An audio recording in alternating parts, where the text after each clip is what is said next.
만나면 좋은 친구 MBC.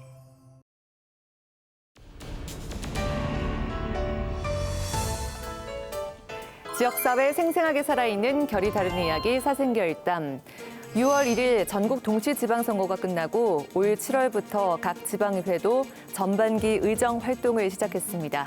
이제 경북 북부 9개 시군의회와 경북도의회도 원구성을 마무리한 상태인데요. 이 원구성 논란과 더불어 이 지방의원과 관련한 이해충돌방지법과 겸직 문제까지 살펴보도록 하겠습니다. 우선 결이 다른 이야기 함께해 주실 네 분의 비상대책위원 소개해드릴게요. 김성진 전 의원 나오셨습니다. 안녕하십니까. 임미애 전 의원 함께합니다. 안녕하십니까. 천영길 기자 어서 오세요. 안녕하세요. 허순규 대표 반갑습니다. 네, 반갑습니다. 예, 지금부터 사생결단, 지방의회 새로운 원구성 논란과 이해충돌 방지법에 대해 결이 다른 이야기 나눠보겠습니다.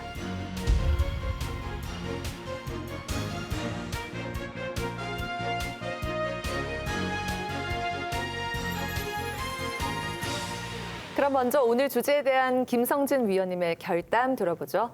무관중 경기.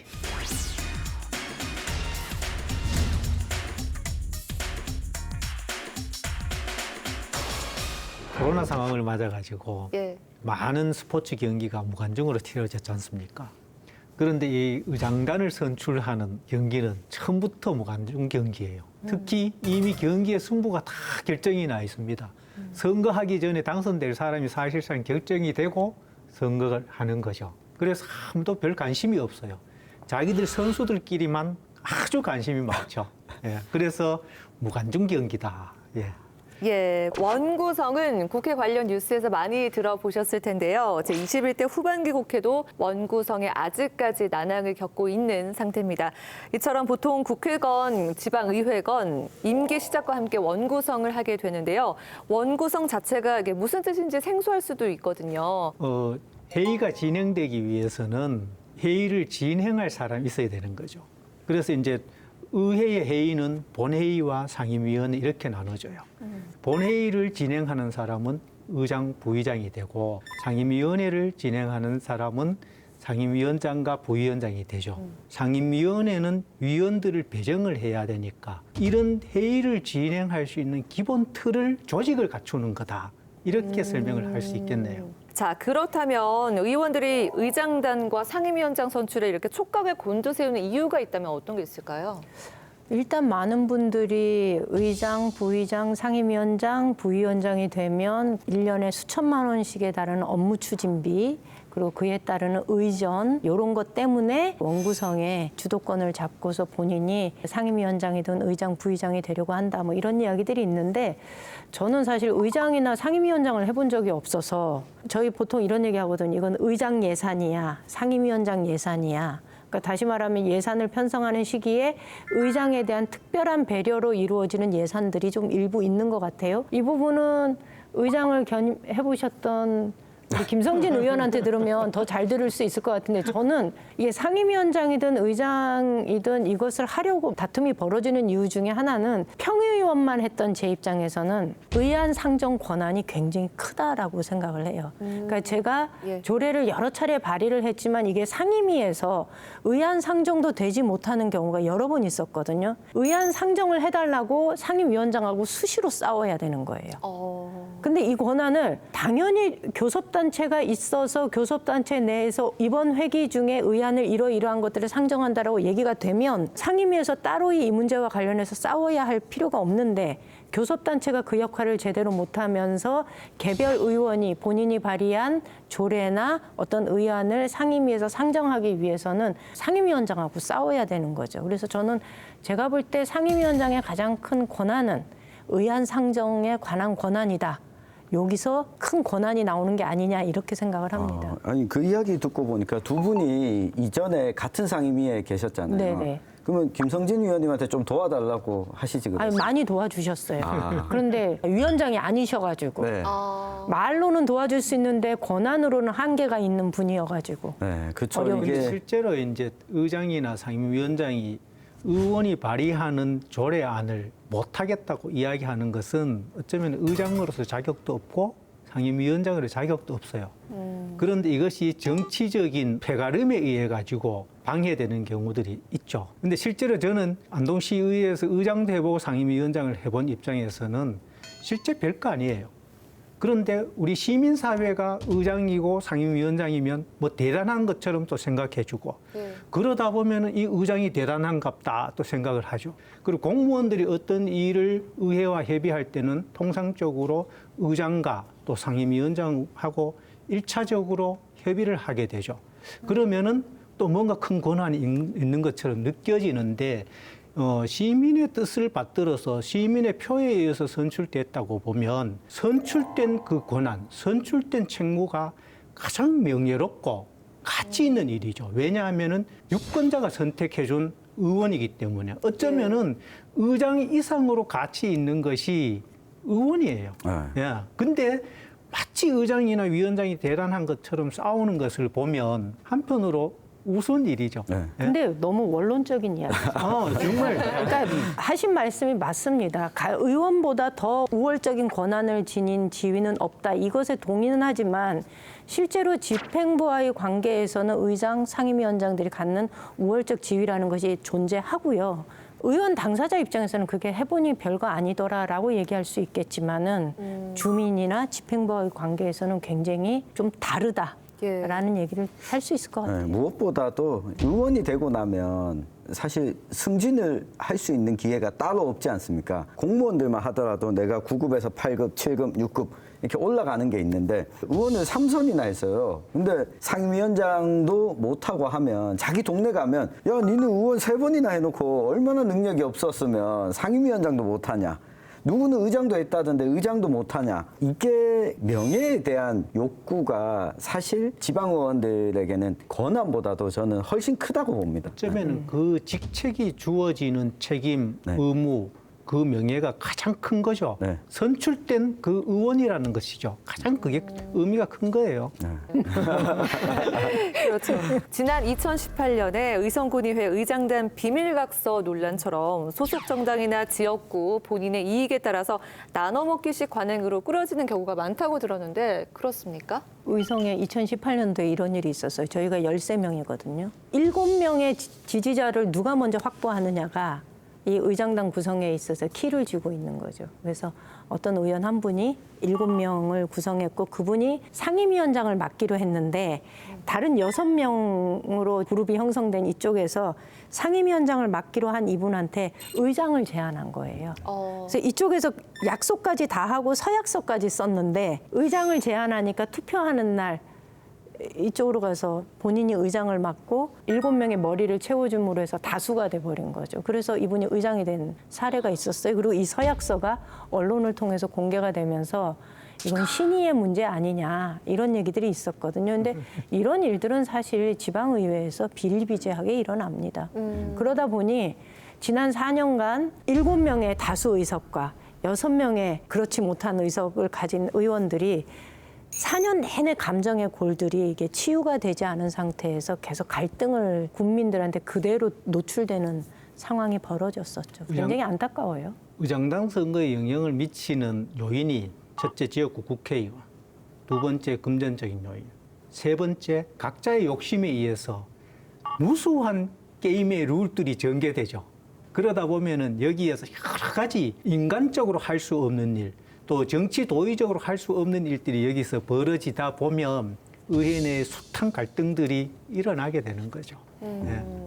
그렇지만 무엇보다 지역구 국회의원이 자 이번에는 이렇게 하기로 합시다라고 다 합의를 했는데 이 합의를 깼다는 이유로 당에서 징계를 받거나 그래서 징계가 예상되니 탈당하신 분들도 지난 지방의회에서 많이 있었거든요. 이게 아무래도 국회의원의 영향력이 지방의원들한테 그 누구보다 크다는 거는 부인할 수 없는 일인 것 같습니다. 네, 이번에 징계가 이루어질까요? 그런 사례가 있었다면? 이번에는 이루어지지 않을 것 같습니다. 그렇죠. 국회의원 선거가 2년 뒤에 있기 때문에. 총선이 있기 때문에. 자, 그럼 이번에 경북도 의회와 시군의회 원구성 결과를 간략하게 좀 짚어볼까요? 네, 일단 경북도 의회는 의장단이 동서남북으로 구성이 됐습니다. 경북도의회가 첫 임시회를 열고 4선의 경산 배한철 도의원을 전반기 의장으로 선출했습니다. 제12대 회의가 도민께서 부여하신 권한을 바탕으로 진정한 민의의 전당으로 거듭나는데 제가 앞장서야 한다는 역사적 사명감과 무한한 책임감을 느끼게 합니다. 부의장 역시 국민의힘 소속으로 삼선인 문경 박영서, 포항 박용선 의원이 당선됐습니다. 아주 지역 안배를 예쁘게 해놨습니다. 이 안동시는 권기익 의장, 상주시는 안경숙 의장, 문경시는 황재영 의장, 영주시 심재현 의장, 예천군 최병욱 의장, 의성군 김광호 의장, 청송군 권태준 의장, 영양군 김석현 의장, 봉화군 김상희 의장까지 9개 지역들의 의장과 부의장 선출이 다 마무리가 됐는데 기본적으로 의장은 선수가 좀 높은 순서대로 이 삼선과 재선 의원들이 의장을 대부분 맡게 됐습니다. 네. 먼저 지역위원회가 같은 문경 상주를 살펴보면요. 문경은 시의원 10명 중에 9분이 국민의힘입니다. 무소속이 1분인데요. 3개 상임위원장 중에 2군데를 이제 국민의힘 총무위원장을 무소속 시의원에 배정을 했습니다. 근데 국민의힘에 배정된 2 상임위원장이 초선이라는 점이 포인트입니다. 상주시 같은 경우도 3명 다 국민의힘, 그중에 2명은 초선입니다. 영주 같은 경우도 상임위원회 3군데 전부 다 국민의힘 의원들로 구성이 돼 있고요. 시의원 중에 11명이 국민의힘인 상황입니다. 특이한 게 이제 안동인데요. 안동은 상임위원회 3군데 자리를 한 군데는 국민의힘, 한 군데는 무소속, 한 군데는 민주당이 가져가서 무늬만 보기에는 협치가 결과적으로 형성되었는데요. 이 이야기는 이따가 또 다루도록 하겠습니다. 이번에는 계속해서 임미애 위원님의 결답을 들어볼까요? 배려가 아닌 권리 이렇게 하겠습니다.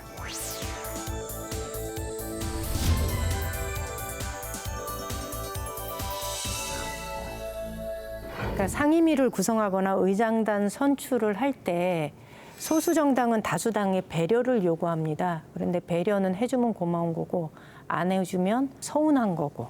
그런데 실제로 이번 지방선거에서 광역 정당 지지율을 보면은 민주당이 19.5%, 약 20%가량의 지지를 얻었는데요. 그렇게 치면 전체 의석수 61석 중에 뭐 한 12명 내지 13명의 의석을 차지하는 것이 정상적입니다. 그런데 이게 이제 선거제도상 비례의석 6석을 가지고 계산을 하다 보니까 2석밖에 의석을 차지하지 못했지만 이 2명에 대한 의석의 배려를 요구하는 것이 아니라 19.5%라고 하는 민주당에 대한 지지를 배려한다면 이렇게 상임위를 일방적으로 독식을 한다든가 하는 것은 한번 재검토되어야 되지 않을까라는 생각을 합니다. 네. 원구성을 할 때 지방의회 상임위는 지역마다 다르고 그리고 상임위를 두지 않는 경우도 있습니다. 그런데 중요도가 높고 큰 예산을 좌지우지할 수 있는 인기가 있는 상임위는 쟁탈전도 치열한데요.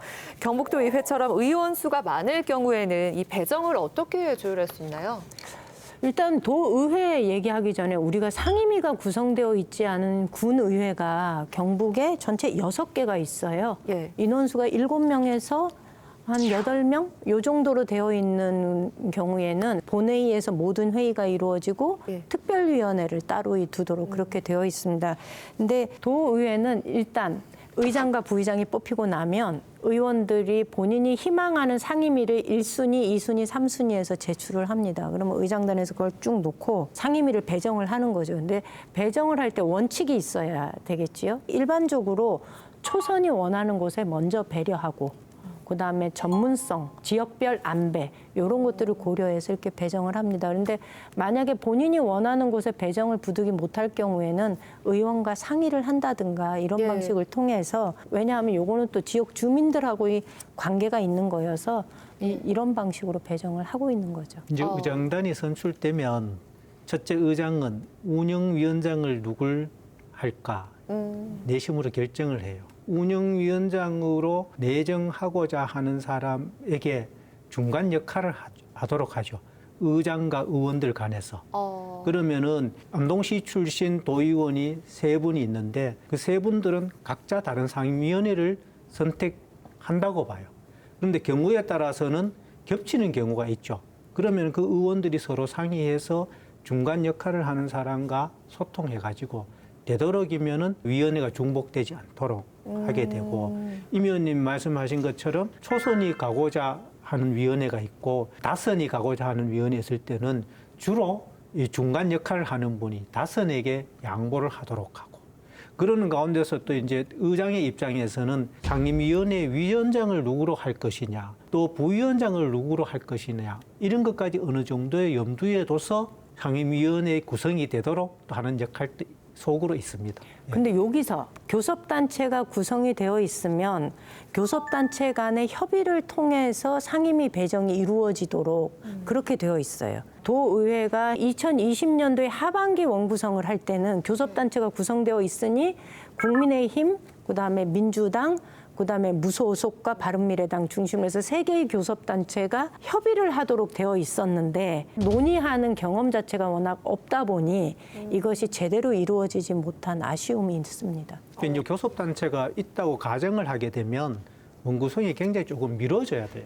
네. 그 이번 도회 같은 경우는 1차 처리로 진행되는 것이 뭐 교섭단체를 구성할 요건 자체가 안 되다 보니까 원구성이 일찍 이루어지는 거죠. 그러니까 교섭단체의 중요성이 2가지가 있는 것 같아요. 첫 번째는 아무리 의원들의 개개인의 의사를 반영한다고 해도 61명의 상임위를 다 조절하기 쉽지가 않습니다. 국회 같은 경우는 300명인데요. 이번에 이제 상임위 조사를 하다 보니까 뭐 민주당 같은 경우는 좀 인기가 적은 환경노동위원회 일지망 의원이 단 한 명도 없고 지역구 현안이 많은 국토교통위원회에 몰려서 원내대표가 총대를 매는 이런 부분들이 있는데 의원들 개개인의 의사를 조직적으로 조율하는 부분에 있어서 교섭단체가 중요한 게 있고요. 두 번째는 사실 의회는 다양한 시민들의 의견을 대표하는 기관입니다. 다만 경상북도라는 특수성 때문에 특정 정당이 의석 비율이 90% 가까이 있었으니까 그런 의원총회 내부에서 이제 의사결정이 되는 거죠. 그래서 사실 다양한 정당들이 여러 집단에 들어왔을 때는 정치 세력 간의 어떤 조율과 타협에서 시간이 오래 걸려야 되는 게 자연스러운 현상이고 그 기능을 해야 되는 게 교섭단체고 그러한 제도적 여건은 마련되어 있다. 다만 경북도 의회 내에서 다양한 정치 세력 간의 교섭을 해본 역사 자체가 짧고 특히 현재 의회 상황은 교섭단체 성립이 불가능한 구조이기 때문에 이런 제도가 잘 발휘가 되지 않는 것 같습니다. 아, 그러면 지금 현재 경상북도 의회는 공산당이라고 보면 되겠네요. 그렇죠. 61명의 의원 중에 그 특정 정당의 의석 비율이 91.8%고요. 네. 다른 정당과 무소속 합쳐도 5명입니다. 근데 이제 경북도의 교섭단체 요건은 의원 정수의 10% 가량인 6명인데 예. 합쳐도 한 명 빌려주면 안 돼요? 예, 뭐 그런 어떤 정치적인 게 없다면은 교섭 자체가 불가능한 상황이다. 네, 그러니까 지금 말씀하신 게 61명 중에 국민의힘 소속 의원이 91.8%를 차지하고 있다는 거잖아요. 의석 비율이 그렇습니다. 그렇죠. 의석 56명이죠. 비율이. 그러니까 원래대로 하면은 아까 말씀드린 대로 민주당이 얻은 득표가 당 지지율은 19.5%. 인미의 지지율보다 낫네요, 당 지지율. 맞죠. 그러니까 그 정도를 생각한다면 지금 의석 구조 형태는 좀 문제가 있다라는 얘기를 저는 꼭 지적을 좀 하고 싶어요. 저도 공감하는 게 경북 도정이 너무 넓다 보니까 네. 경북도 예산은 12조입니다. 모든 의원들이 모든 현안을 살필 수 없으니까 근데 현재 그 경북 도민들의 민심을 조사를 하면은 진보 정당이 한 뭐 5%, 민주당에서 한 20% 해서 한 15석 정도는 네. 좀 국민의힘과 다른 입장이 반영됐으면 좋겠다가 민심이에요. 그럼 15명을 6개 상임위원회로 나누었을 때 의회 운영위원회 제외하고 그러면 2명에서 3명 정도가 들어갈 수 있습니다.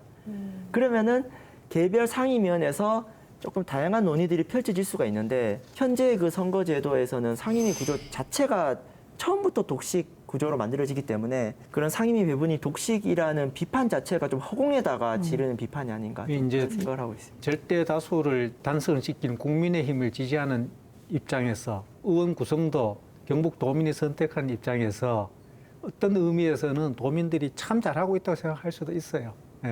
그러니까 국회는 봐라. 아직도 후반기 원구성을 못 하는데 경북도의회 봐라. 얼마나 저렇게 안 싸우고 사이좋게 일을 잘하냐. 이렇게 볼 수도 있다는 거죠. 근데 도의회에서 이거 독식이라는 얘기를 하기에는 조금 맞지 않는 것 같아요. 이게 민주당의 재선 의원들이 상임위원장에서 배제되었다 그러면 지금 항의를 할 수가 있는데 지금 민주당이 들어가 있는 의석수가 2석이고 초선이고 의정활동 경험이 없고 그러다 보니 상임위원장 선거에서 독식이 이루어질 수밖에 없는 구조. 그러니 그거는 선거를 한 도민들한테 이게 한번 책임을 물어야 할 일이지 이 도의회가 이런 상임위를 구성했다라고 해서 도의회의 책임을 물어야 할 사항은 아니라는 생각을 합니다. 책임은 임미애 위원님한테 물어야죠. 제가 질까요? 그러니까 도의원 재선을 했었으면 자리에 있으니까. 상임위원장을 했을 텐데 도의원 출마를 안 하시는 바람에 근데 저는 선수를 중요시 여기는 거는 이유가 있거든요. 회의를 해보면 본회의장에서 어떤 돌발 사태가 벌어질지 모르고 어떤 의원들의 발언이 있을지 모르기 때문에 회의 규칙에 대한 분명한 이해 그리고 회의를 어떻게 운영하겠다라는 그 본인만의 생각들이 정립이 되어 있어야 되기 때문에 선수가 중요하고 또 특히 상임위 같은 경우에는 회의가 좀 자유로운 편이거든요. 그래서 초선 의원들이 사실 상임위를 맡았을 때 얼마나 이 의회가 제대로 기능을 하면서 운영이 될 수 있을까라는 데서는 저는 사실 조금은 우려스러운 면이 있습니다. 네, 여기 계신 두 분 김성진 임미애 위원께서는 실제로 제11대 경북도의회에서 원구성할 때 교섭단체를 통해서 하셨다고 들었거든요. 그때 당시 상황이 좀 어땠나요? 우리 전반기 때는 교섭단체가 사실상 없었기 때문에 안동 출신 도의원이 그 당시에 3선 의원이 한 분 계시고 지역구에 2분은 초선, 또 비례대표 2분 해서 전부 5분이에요. 그럼 이제 안동 시민들 입장에서는 각 상임위원회에 골고루 배분되기를 바라는데 임시적으로 이렇게 편성해 놓은 것을 보면은 교육위원회 3명이 배정이 돼 있는 거예요. 제가 직접 이렇게 전화를 해가지고 우리 안동 출신 의원들이 원하는 위원회에 배정될 수 있도록 제가 큰 역할을 했다. 이렇게 자랑하고 싶어요. 역시 의장 경험이 있다 보니까 근데 실제로 교섭단체 조례는 2018년 12월 달에 통과됐고 2019년 1월 달에 만들어졌거든요. 네. 근데 제가 저희 민주당 같은 경우에는 의회 들어가면서 곧바로 의원들 회의를 통해서 저희가 원내대표를 뽑았어요. 그래서 제가 초대 원내대표가 되면서 교섭단체 구성에 관한 조례를 국민의힘 의원들하고 계속 지속적으로 이것도 진짜 일종의 투쟁을 한 거예요. 저희가 피켓 시위도 했고요. 1인 노력 시위도 많이 했고. 했죠. 예, 네. 그래서 결국은 의회 운영위를 설득을 해서 이 조례가 통과가 된 거였거든요. 근데 그러고 나서 3사람이 부위원장을 맡게 되었고요. 그다음에 특위위원장을 가져왔죠, 저희가. 이게 교섭단체의 교섭의 힘, 이렇게 얘기할 수 있을 것 같아요. 네. 다음으로 이어서 지방의회 새로운 원구성 논란과 이해충돌 방지법에 대해 허순규 위원님의 결담 들어보겠습니다. 교황인가 의원인가?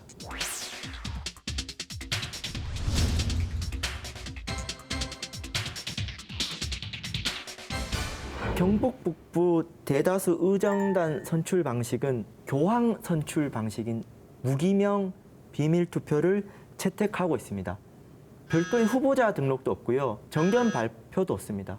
또 이런 무기명 비밀 투표를 하다 보니까 내가 원치 않는데 상임위원장이 될 수도 있습니다. 다양한 시민들의 견해를 대변할 의회에서는 후보자 등록 방식으로 해야 이 의장단 선거나 상임위 구성에 관련된 뭐 뒷말부터 온갖 이 겉모술수 문화를 조금 더 개선할 수 있다고 생각합니다. 자, 이번에는 기초의회도 살펴보겠습니다. 최근 영주시의회 원구성을 두고 3명의 무소속 의원들이 담화문을 발표했는데요. 여기에 쟁점이 무엇인가요?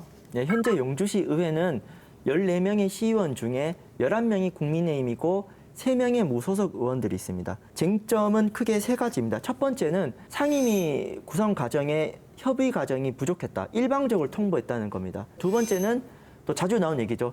다수당이 다 독식했다. 라는 거고, 세 번째는 이번에 상임위원장을 배정된 분들이 다 초선 의원들이에요. 그래도 상임위원장은 좀 재선 이상 분이 해야 되지 않겠냐. 이런 걸까지 해서 이제 우충무, 전풍림, 이상근 3분의 시의원분들이 담화문을 발표했습니다. 저는 영주시의 경우는 실제로 의장단을 선출할 때는 다선 의원을 뽑는다라는 약속에 의해서 뽑고 그다음에 상임위원장을 뽑을 때 저는 이건 명백하게 의장의 잘못이라고 저는 생각을 해요. 재선인 무소속 의원 3명이 모두 다 배제가 되었다는 거 아닙니까? 우리는 무소속과 서로 협의하면서 그들의 지난 4년간의 경험을 존중하고 의회를 끌고 가겠다라는 의지가 있었으면 이런 일은 벌어지지 않았을 거다. 이 생각을 좀 먼저 하고요. 전 영주시처럼 무소속이 지속적으로 당선되는 이 시 같은 경우에는 왜 교섭단체 구성에 관한 조례를 일찍 준비해서 통과시키지 않았을까라는 생각을 먼저 합니다. 만약에 이 조례를 2018년도 선거 끝났을 때 무소속이 4명 당선되고요. 민주당이 2명 당선됐어요. 서로 연대해서 교섭단체 구성을 할 수 있도록 법적 근거를 만들고 그렇게 등록을 했더라면 이번에 정상적으로 목소리를 낼 수 있는 논의 구조가 만들어지는 건데 그것 자체를 만들지 않았거든요. 그래서 저는 기초의회에서도 민주당이 지속적으로 안정적으로 의석을 확보할 수 있는 군의회나 민주당 무소속이 그래도 일정한 정도의 비율로 당선될 수 있는 시군의회에서는 교섭단체를 구성하는 문제에 대해서 이번 의회에서 반드시 좀 검토하고 그렇게 좀 조례를 만들어서 했으면 좋겠다라는 좀 제안을 드리고 싶어요. 자, 이와 다르게 안동시의회는 상임위원장 3자리를 국민의힘, 민주당, 무소속 이렇게 한 석씩 가져갔다라고 아까 허 의원님께서 말씀해 주셨는데요. 조금 더 자세하게 좀 설명해 주시죠. 네, 이번에 안동시의회 상임위 원구성 결과가 매우 흥미롭습니다. 몇 가지 포인트가 있는데요. 첫 번째는 결과론적으로는 협치입니다. 무슨 말이냐? 이러한 구조 가능할 수도 있는 원인은 18명 중에 국민의힘이 아닌 민주당과 무소속이 일단 8명 정도 되니까 저 영주시와 좀 다르게 이런 협의 과정이 가능했다. 그러니까 애초에 의석수 자체가 힘의 균형이 가능한 부분이거든요. 의장단 선거는 만장일치로 됐는데 이 상임위원장 결과를 보면요. 무소속 의원과 국민의힘 또 민주당 의원과 국민의힘이 경쟁했을 때 다 10대 8로 무소속과 민주당 쪽이 당선이 됐다는 거는 국민의힘에서 2명의 이탈표가 있었다는 얘기입니다. 자, 그런데 더 흥미로운 거는 의회 운영위원장 결과인데요. 국민의힘이 2명 후보가 10대 8로 결과가 났어요. 상식적으로 국민의힘이라는 하나의 정당이라면은 A라는 사람을 밀자고 아마 내부 논의가 됐을 건데 근데 이게 무기명 비밀 투표지 않습니까? 후보자 등록이 없어요. 근데 까고 보니까 갑자기 B라는 사람이 덜컥 당선이 되어버린 거죠. 이 B라는 후보는 무소속과 민주당 쪽과 또 국민의힘 내부 이탈표가 만들어낸 건데 여기에 대해서 이제 2년 전에 안동시의회 그 의장당 갈등 때는 국민의힘에서 내부 징계를 내렸습니다. 왜냐 이탈표 때문에 의장당 선거 결과 뒤바뀌었죠. 근데 이번 결과는 겉으로 봤을 때 국민의힘이 의장도 되고 의회 운영위원장도 됐기 때문에 징계를 줄 명분이 없는 겁니다. 그래서 이런 불투명한 상임위 구성 제도 자체가 있는 이상 이런 뒤에서 보이지 않는 다양한 겉모술수와 해석들이 난무할 수밖에 없고 이런 긴장된 상태로 다음 차기 총선과 다음 공천권 과정까지 흥미롭게 안동시의회 상황이 진행될 것 같습니다. 아니, 나는 궁금해. 아니, A를 밀기로 했는데 B가 되었다는 건데 그냥 간단하게 A를 밀기로 했다는 거 어떻게 하셨어요? 이렇게 하시면 돼요. 국민의힘 10명, 네. 민주당 4명, 무소속 4명이에요. 국민의힘 소속의 의장 부의장이 됐어요. 의장 부의장이 된 분들이 무소속 4명, 민주당 4명과 같이 10표가 된 거예요. 그럼 운영위원장은 국민의힘에서 나왔잖아요. 당선된 사람은 결국 자기를 찍지 않았다는 거죠. 떨어진 사람을 찍은 거예요. 이렇게 해석을 하면 간단해요. 그래서 보도에 이런 게 있습니다. 국민의힘 입장에서 보면은 이긴 듯 아닌 듯 이런 표현이 있어요. 의원들은 그 내용을 다 알죠. 근데 시민사회가 봤을 때는 아, 협치가 잘 되었구나 이렇게 볼 수 있죠. 저는 두 분의 이야기를 다 종합해 봤을 때 한 가지는 좀 우리가 확인할 수 있다. 지역구 국회의원이 2년 전과 비교한다면 무소속 1명, 민주당 1명의 상임위원장을 주자, 우리 협치를 하자라고 했을 가능성은 거의 없어 보입니다. 이런 가운데 이 결과가 나왔다는 거는 지역구 국회의원의 입김에 따라서 의원 전원이 움직이지 않는다. 이제 라고 하는 걸 확인할 수 있는 거죠. 국민의힘 내부적으로 어느 정도 유력 후보가 실질적으로 있었는데 10대 8의 구조 속에서는 민주당과 무소속이 합치면 8분인데 국민의힘 중에서 쉽게 말하면 나이가 가장 많은 사람이 이쪽으로 옮겨가면은 의장이 될 수밖에 없는 구조를 갖고 있다 보니까 당의 영향력을 미치기가 어려운 이미 의석 구조가 돼 있는 거죠. 전 여기서 하나 조금 짚고 넘어야 될 점은요. 본인들이 그 정당의 공천을 받고 프리미엄으로 당선을 되지 않았습니까? 공천받기 위해서 그 당의 충성도를 바쳤을 거고 그렇게 됐을 때 과연 당론에 정해진 걸 따르지 않는 것을 지방의원의 자율성만으로 볼 것인가 저는 거기에 좀 균형은 필요한 것 같아요. 근데 그럼 여기서 당론이 너무 과도했을 때는 또 지방의원의 자율성을 침해하는 건데 예. 결국은 이런 공천 갈등으로 생긴 논란을 해소하려면은 정치 다양성을 가지 않으면은 정당 입장에서도 그 의원이 해당 행위를 하게 되는 거고 의원 입장에서는 당이 과도하게 지방의원의 자율성을 침해하는 거고 이 논란 가지고 지금 지방자치면 한 20년째 지금 계속 논란이 되고 있는데요. 우리가 직면해야 그거는 된다. 아마 네. 우리 시민사회가 기초의회 정당 공천제를 둘 것이냐 말 것이냐를 놓고 진지하게 검토를 해야 된다. 그런 측면에서 보면 어떤 당선되기 위해서 정당을 선택하는 그런 입장이 있고 경우에 따른 극단적인 경우는 같은 당 내에서도 표가름이 되면 의장이 되어서는 안 될 사람이 있을 경우에는 이쪽 편에 보고 표 한 표만 가지고 오면은 의장을 만들어 주겠다. 그래서 한 표 들고 가서 의장이 되는 경우도 있는 것이 의성이 그렇게 한 이 거고요. 정치판이에요. 네. 아니 근데 저는 그런 거를 해당 행위로 볼 것이냐 하는 문제는 저는 생각은 좀 달리해요. 그런 행위가 당을 해롭게 한 건가? 라는 생각을 하게 되는 거죠. 무엇이 해당 행위일까? 지역구 국회의원 명령을 따르지 않은 것이 곧 해당 행위인가라고 하는 부분은 저도 좀 의문은 남습니다. 그렇죠. 그거는 해롭게 하는 행위는 아니지 않을까?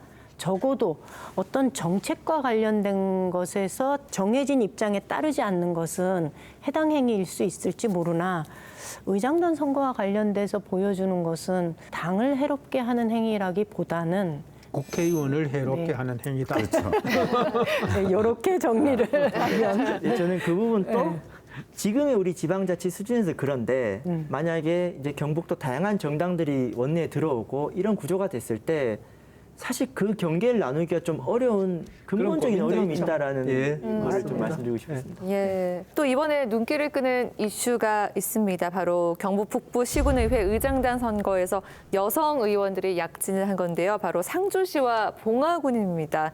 여성 의장단이 탄생한 거에 대해서 좀 어떤 의미가 있다라고 보십니까? 네, 이번에 상주시 의회는 안경숙 의장 그리고 이경옥 부의장까지 여성 의장단이 선출이 되었고요. 또 봉화군에서도 김상희 삼선 의원이 이제 의장으로 선출됐습니다. 성별 불균형한 정치 구조에서 여성 의장단과 여성 정치인들이 더 많이 드러나는 것은 당연히 원론적으로 좋은 일입니다. 다만 의장으로서의 새로운 지역의 정치를 만들어낼 수 있느냐에 대해서는 우리가 좀 더 살펴봐야 되는 부분이 있습니다.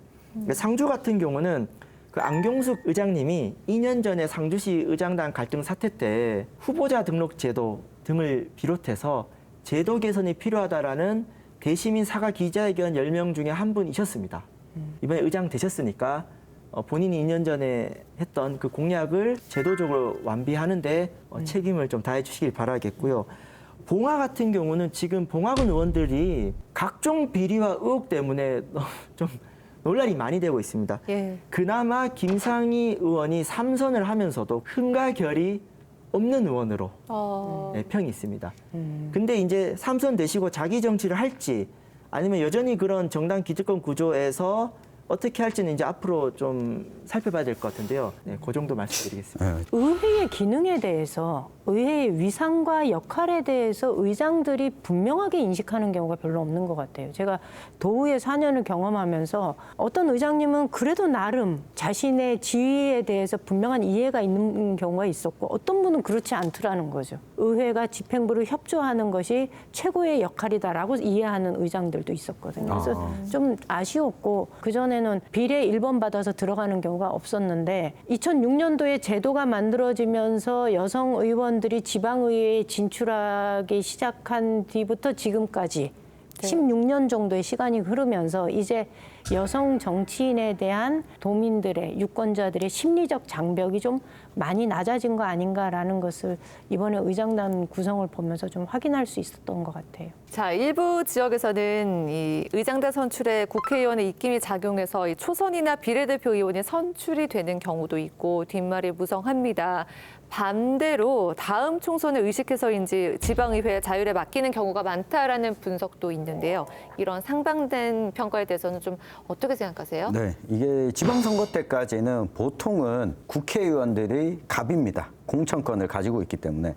근데 선거가 끝나고 나면 이 두 가지로 국회의원들이 바뀝니다. 하나는 앞으로도 재선, 3선할 가능성이 매우 높고 이 정권에서 실세와 같은 이미지가 있을 경우에는 여전히 국회의원들의 입김이 셉니다. 그래서 이번에 경북 지역들 중에 뭐 상주, 문경 조용하게 넘어갔잖아요. 상주, 문경을 지역구로 하고 있는 이미자 의원 같은 경우에는 경북도당 위원장을 또 맡게 됐고 반면 안동 같은 경우에는 의원들 자율에 맡기겠다. 아니 그럼 왜 2년 전에 자율에 안 맡겼어요? 그러니까 갑자기 자율에 맡기겠다라고 하는 것은 아 이제 내가 갑이 아니라 을이 됐구나라고 하는 신호가 아닌가 싶습니다. 아, 그런 의미가 있었군요. 근데 너무 까발려 놓으시는 거. 적나라하게. 우리 시청자들이 밥 먹으면서도 그런 이야기 하실 거잖아요. 그 이야기를 이 공론의 장에서도 이야기를 해드리는 게 솔직한 자세지 않을까 싶습니다. 저도 같은 말씀을 드리고 싶은 게 지역구의 정치적 입지에 따라서 조금 다른 것 같아요. 다만 전 아쉬운 거는 입지가 강한 의원님이 굳이 초선 의원들로 상임위원장을 다 배정했었어야 됐나. 만약에 재선 3선이면 이 사람은 내가 공천 준 사람이 아닌 거잖아요. 정계에 입문할 때. 그러니까 나 때문에 정치를 시작한 사람들과 한 배를 타고 가는 사람들로 새롭게 구성을 하는 거죠. 너무 이야기가 일방적이어서 여기서 잠깐 다른 입장을 얘기하자면 2년 전에 지방의회 원구성과 관련해서 어느 정도 영향력을 행사해 보니 그것이 긍정적이지 않았고 지난 2년 동안 안동시 의회가 굉장히 문제 많았거든요. 어떤 것도 결정하지 못하는 의회였어요. 그러니 그야말로 의회가 원활하게 굴러가기 위한 바램을 담아서 의원들의 자율성에 맡겼다라고 보는 해석도 저는 존중받아야 된다라는 얘기를 드리고 싶습니다. 그런데 이제 일정 부분 이미 지형도가 형성된 입장에서는 국회의원 입장에서 영향력을 발휘하고 싶어도 할 수 없는 한계를 갖고 있는 거죠. 그 한계 속에서 결국 안동시 의회 원구성이 이루어졌다 이렇게 보면 될 것 같아요.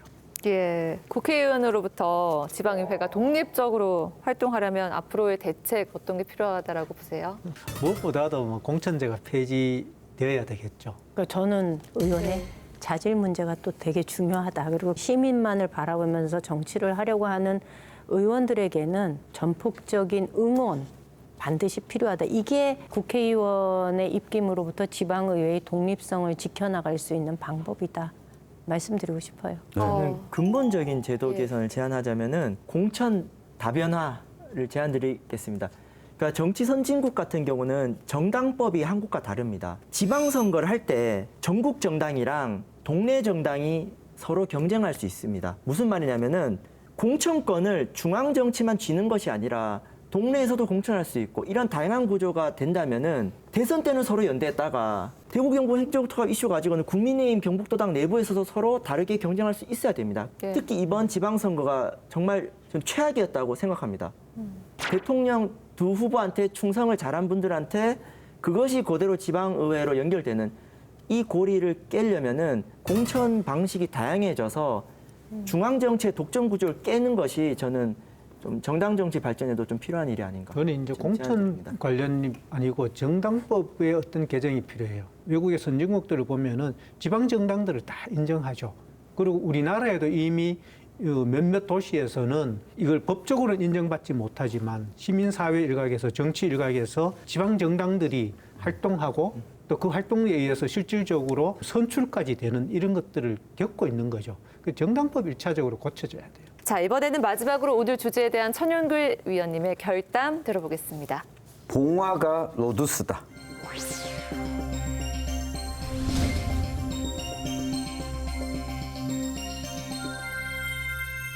지금 앞서 제가 봉화군의회 의장 선거 결과도 말씀을 드렸는데요.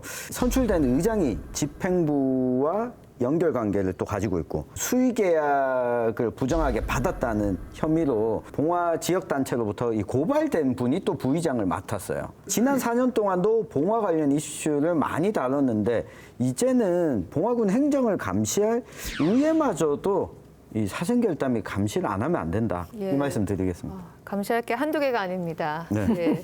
자, 지난 5월 19일부터 공직자의 이해충돌 방지법이 시행됐습니다. 이에 따라 기초의원들의 겸직 문제가 수면 위로 떠올랐는데요. 이해충돌과 겸직 논란, 어떤 것들이 문제입니까? 네, 뭐 지방의원이 하는 업무와 관련해서 뭔가 편의를 줄 수 있거나 또는 이득을 취할 수 있는 직위를 동시에 가지고 있는 경우에는 이 겸직 금지 의무를 위반했다라고 하게 되는데 이 가운데 실질적으로 이해 충돌이 발생하지 않는 뭐 직위들도 있습니다. 예. 근데 다른 것은 몰라서 그랬을 수 있다고 치는데 이 본인이 금전적으로 이득을 취할 수 있는 직위를 가지고 있거나 간접적으로 가지고 있는 경우에 대해서는 좀 강한 처벌이 있어줘야지만 뭔가 저렇게 하면 내가 공들여서 얻은 의원직도 잃는구나 라고 하는 걸 좀 보여줄 필요가 있을 것 같습니다. 천 위원님께서 말씀하셨다시피 봉화군 의원 3명이 지난 4월에 차명 건설사를 통해서 상당한 액수의 수의 계약을 따냈다는 의혹이 있습니다. 이 가운데 2명이 이번 지방선거에서 공천을 받고 다시 당선이 되기도 했는데요. 현재 상황은 좀 어떻습니까? 네, 한 달 전에 봉화군 농민회가 이들 지방의원들에 대해서 고발 조치를 했습니다.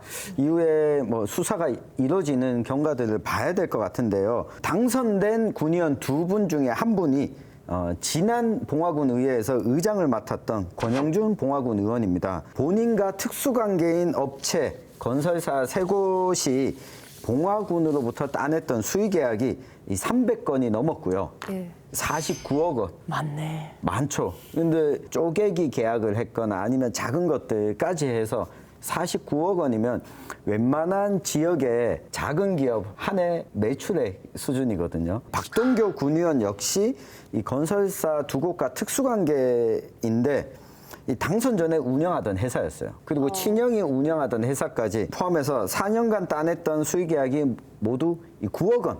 의원을 하면서 수의계약까지도 따고 그런데 의원에 또 당선됐고 심지어 박동규 의원은 이번에 부의장에 당선이 됐거든요. 네. 근데 저는 이런 일 벌어질 때마다 굉장히 안타까워요. 이거 유권자들이 좀 아셔야 돼요. 네. 입찰이면은 우리가 뭐 그것의 공정성에 대해서 시비를 걸 여지가 적은데 의원의 권위를 이용해서 수의계약 따기가 어렵지 않습니다. 아주 쉽습니다. 그렇죠. 예, 그리고 이게 어떤 식으로 지역에서 악용이 되냐면 건설업을 하는 경우에는 지역에 다니다 보면 농수로를 정비해 주는 문제, 농로를 닦는 문제 이런 문제 민원 굉장히 많은데 그때마다 아주 수월하게 약속을 하는 거죠. 저 같은 경우에도 그런 민원이 들어오면 집행부서하고 협의를 합니다. 이 농로를 닦았을 때 몇 명의 농가들이 이용을 할 수 있는 문제인지 어떤 특정인한테 이게 특혜로 돌아갈 수 있는 건지 아닌지 이런 거 다 검토를 해서 다음에 예산을 반영합니다. 그러니까 적어도 1년 정도가 걸리는 거죠. 어떤 때는 1년이 걸려도 예산 확보 못하는 경우가 굉장히 많습니다. 그런데 이제 건설업을 하는 의원들 같은 경우에는 가서 공사해 줍니다. 미리. 그리고 다음번에 사업을 예산으로 반영하는 경우가 그래요? 비일비재합니다. 실제로 그렇습니다. 그래서 흔히들 말하는 외상공사가 예. 이루어지는 경우가 있고요. 이런 경우에 지역 주민들 입장에서는 굉장히 능력 있는 의원입니다. 행정이 돌아가는 시스템을 유권자들이 좀 이해하고 있다면 그것이 굉장히 비정상적인 일의 진행 과정이라는 것을 알고 계셔야 합니다. 저는 거기에 덧붙여서 여기에는 조력자가 있어요. 제가 봤을 때 명확하게 봉화군수가 조력자예요. 그리고 공무원이 조력자예요. 이거는 서로 이해관계를 주고받는 거예요. 한쪽은 돈을 벌고 한쪽은 자기들이 하고자 하는 일을 의회에 걸림돌 없이 무난하게 잘 자기 하고 싶은 대로 한다. 여기 조력자가 한편으로 더 문제일 수도 있어요. 그렇다면 이해충돌 방지법에 비춰봤을 때 지방의원의 겸직 문제를 예방한다면 어떻게 할 수 있을까요? 실제 서류상으로의 겸직 문제를 가지고 문제가 되는 경우는 전혀 없어요. 그런데 중요한 것은 명의를 타인의 명의로 해두고 네. 온갖 이권에 개입하고 이익을 나누는 거죠. 실제 찾아내기가 어려워요. 의심은 가는데 법적으로 제재하기가 어려운 한계를 가지고 있는 거죠.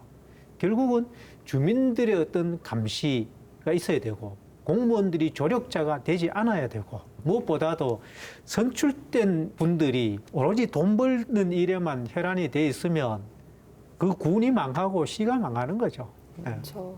그 단기적 대안이 있고 좀 근본적 대안이 필요한 것 같습니다. 최근에 지방자치법이 전면 개정되면서 지방의회에 대한 공개 의무가 강화됐습니다. 그래서 겸직 현황을 인터넷에 공개하게끔 되어 있는데 이런 부분들을 지방의회에서 실천을 제대로 안 하는 부분이 있거든요. 예. 유권자들이 판단할 수 있게 정보가 일단 투명하게 공개가 돼야 될 것 같고요. 두 번째로 애초에 당선되기까지 과정에서 막대한 돈이 들어가는 이 고비용 선거 문화에 대해서 좀 살펴볼 필요가 있는 것 같아요. 선거가 있기 한 1, 2년 전부터 불법과 탈법의 경계를 넘어서는 다양한 그런 경제적 지출이 수반되고 그만큼 쓰셨어요. 저는 안 썼습니다. 아, 그래서 떨어졌군요. 근데 이런 부분에 대해서 유권자들도 젖어든 문화들이 있습니다. 저는 이런 부분들의 문화가 바뀌어야 되고 그래서 개인이 중심이 되는 정치가 아니라 조직과 정당, 건강한 단체 중심의 정치를 가야 되고 돈을 안 쓰는 정치가 아니라 돈을 정당에게 쓰고 제대로 쓸 수 있는 이런 정치 구조 문화를 만들어내지 않으면은 사실 현재 지방의원분들이 나쁜 짓을 하지 않더라도 현재 받는 의정활동비로는 우리 시민들이 원하는 정치활동을 하는데 사실 택도 없습니다.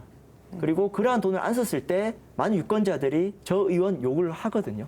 이런 부분들에 대해서 실제 정치 문화의 속살까지 들여다보면서 문제 제기를 해야 또 근본적인 체질 개선이 필요하지 않을까.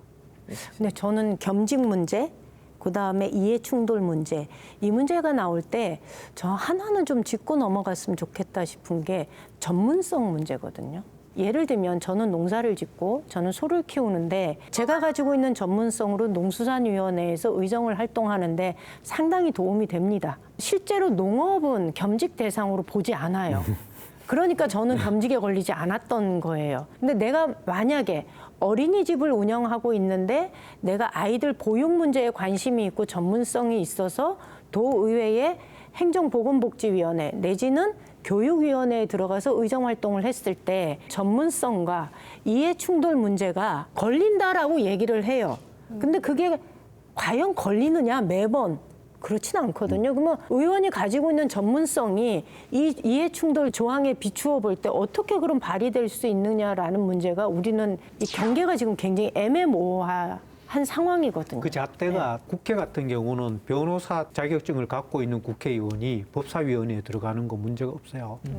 경상북도 의회는 그런 경우에 해당 위원회에 들어갈 수가 없어요. 그러니까 그게 잘못되어 있는 거죠. 그 잣대가 지방의원이냐 국회의원에 따라 달라요. 그러니까 아까 제가 어린이집 얘기를 했지만 예. 실제로 의원은 4년의 제한된 기간 동안에 대리인으로서의 의정활동을 하는 건데 내가 의원이 당선이 되었다고 해서 겸직하고 있는 것들을 다 이렇게 그러면 처분을 해야 되냐?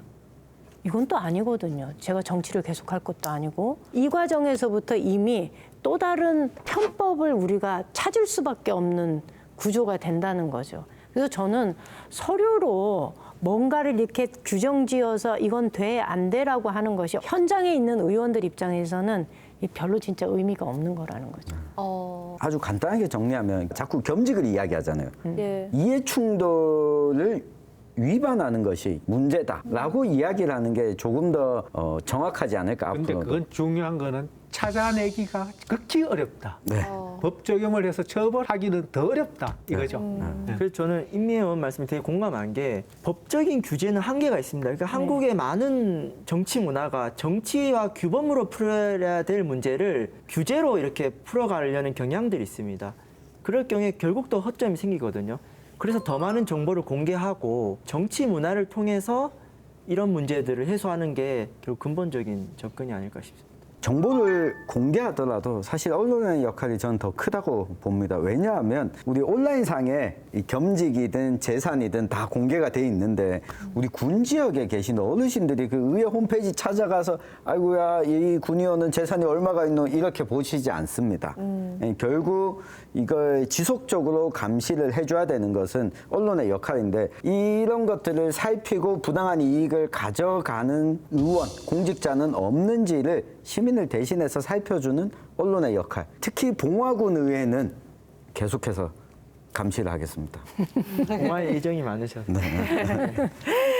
네, 오늘 지방의회 원구성 논란과 이해충돌 방지법 그리고 겸직 문제까지 다뤄봤습니다. 얘기는 여기서 마무리하도록 하고요. 함께해 주신 네 분 위원님들 고맙습니다. 왕이 되려는 자, 그 왕관의 무게를 견뎌라 라는 말이 있죠. 지방의원이라면 선출직이라는 자리의 무게를 누구보다 깊이 새겨야 할 텐데요. 7월부터 새롭게 시작하는 지방의회, 이번에는 변화된 모습을 보여주길 바라면서 사생결단도 끝까지 감시와 견제 시선을 이어가도록 하겠습니다. 지역사회 생생하게 살아있는 결이 다른 이야기 사생결단. 안동 MBC 사생결단은 온라인에서도 실시간과 다시 보기로 시청하실 수 있다는 점 참고해 주시고요. 저희는 여기서 인사드리겠습니다. 함께해 주신 여러분 고맙습니다.